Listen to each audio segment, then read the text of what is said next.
এবারই পাঁচগাঁওয়ে আমার প্রথম যাওয়া। এটি আমাদের নেত্রকোনা জেলার কলমাকান্দা উপজেলার রংছাতি ইউনিয়নের পাহাড়ি সৌন্দর্যে বেষ্টিত বর্ডার এরিয়া। পাহাড়ি সীমানা বেষ্টিত এই এলাকাটি যেন এক নৈসর্গিক সৌন্দর্যের আধার। এর সৌন্দর্য যে কাউকে মুগ্ধ করবে।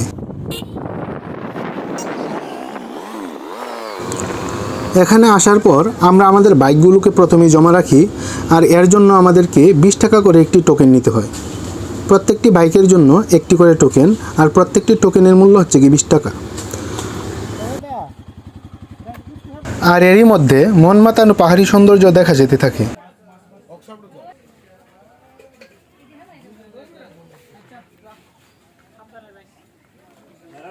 হ্যাঁ, আমারটা 30 নাম্বার, তোমারটা কত নাম্বার?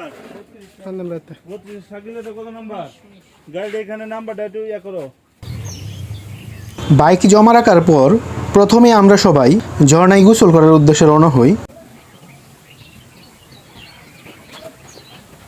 ঝর্ণায় যাওয়ার পথে দেখতে পেলাম বৃহদাকৃতির পুরনো সেই বিখ্যাত বটগাছ, যে বটগাছের সাথে ছবি না তুললে পাঁচগাঁও যাওয়াই বৃথা হয়ে যায়। আসার সময় এই বটগাছের সাথে আমিও কিছু ছবি তুলে নিয়েছি। এরই মধ্যে আমি জানতে পারলাম আমার সাথে যারা এসেছিল তারা ঝর্ণাতে গোসল করার জন্য আমাকে রেখেই চলে গেছে। পাহাড়ি এলাকা হওয়ায় পাখির কলকাকলি ছাড়া আর কোনো আওয়াজ পাচ্ছিলাম না। একদম শুনশান নীরবতা, মানুষজন নেই বললেই চলে। আর এজন্য একটু ভয় ভয় কাজ করছিল।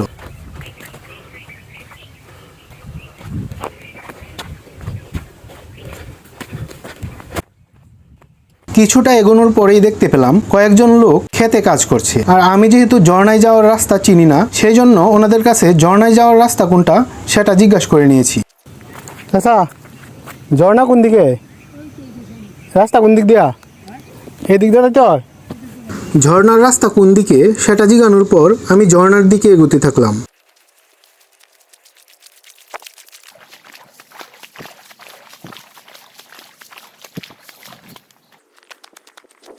তো আরও কিছু সামনে এগোনোর পর আমি আরও কয়েকজন লোকের দেখা পেলাম। কোন দিকে ঝর্ণা, কোন দিকে? তাদের কাছেও জিজ্ঞাসা করার পর আমি কনফার্ম হয়ে নিলাম যে ঝর্ণার রাস্তাটা কোন দিকে। ঝর্ণাটা অনেকটা গহীনে হওয়ার কারণে অনেকেই ভয়ে আসতে চায় না, আবার অনেকেই ঝর্ণাটা না চেনার কারণে আসতে পারে না। আপনারা ভিডিওতে দেখতেই পাচ্ছেন যে ঝর্ণাটা খুঁজে বের করার জন্য কতটুকু পাহাড়ের গহীনে যেতে হচ্ছে, এবং এই এরিয়াটা কি ভয়ঙ্কর একটা এরিয়া। এখানে যদি কোনো প্রকার অকারেন্স, কোনো প্রকার ক্রাইম ঘটে তাহলে কিন্তু কেউই টের পাবে না।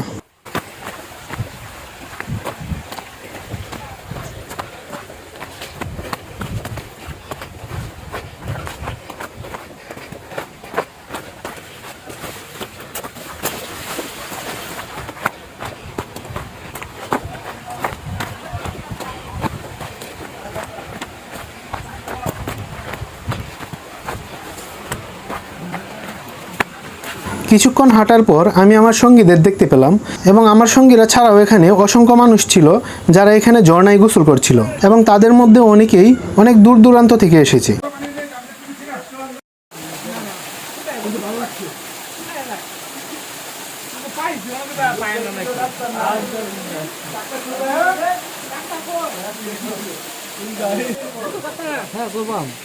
তাদের গোসল দেখে আমার আর তর সইল না, তাই আমিও একটু ঝর্ণায় গোসল করে নিলাম।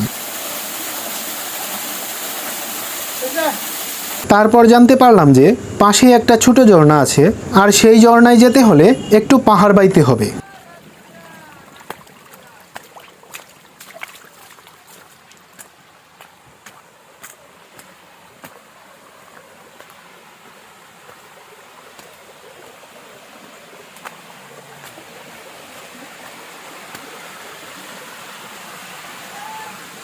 এখানে যা দেখতে পাচ্ছেন তার সবই কিন্তু পাথর, এখানে মাটি বলতে কিছু নেই।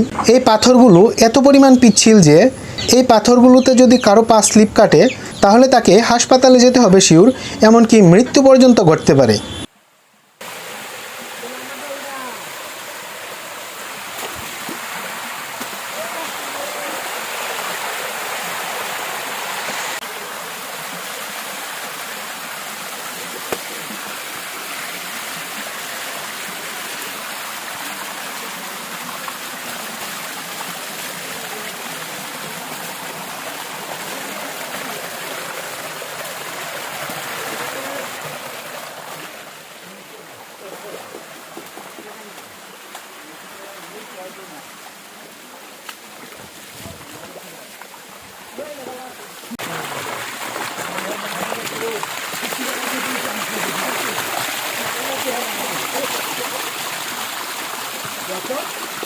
এখানে ওঠার পর দেখি আমার সঙ্গীরা এখানে আগে থেকেই আছে এবং তারা গোসল করছে। তো আমিও তাদের সাথে গোসল করব। তো এর আগে আমি যেই জায়গাটা দিয়ে এখানে উঠলাম সেই জায়গাটা আপনাদেরকে একটু দেখিয়ে দিই।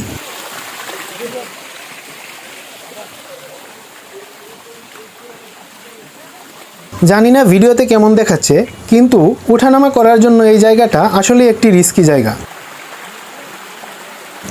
তো আমি আমার সঙ্গীদের সাথে এই ঝর্ণায় গোসল করার জন্য উপরে উঠলাম এবং তাদের সাথে গোসল করলাম।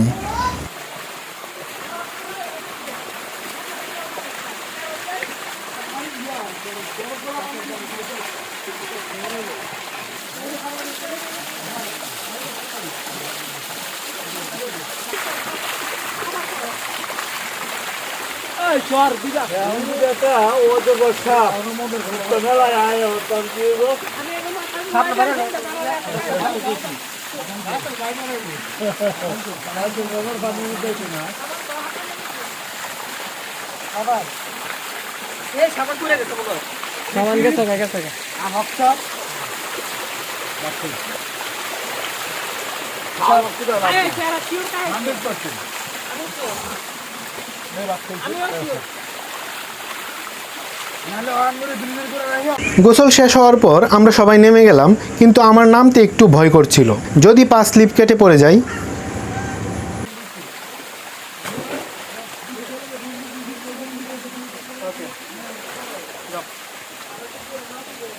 এখন আমাদের পাহাড়ের একদম নিচে চলে যাবার পালা এবং সেখানে আমাদের কাপড় চেঞ্জ করে একদম বাড়ি চলে যাবার পালা।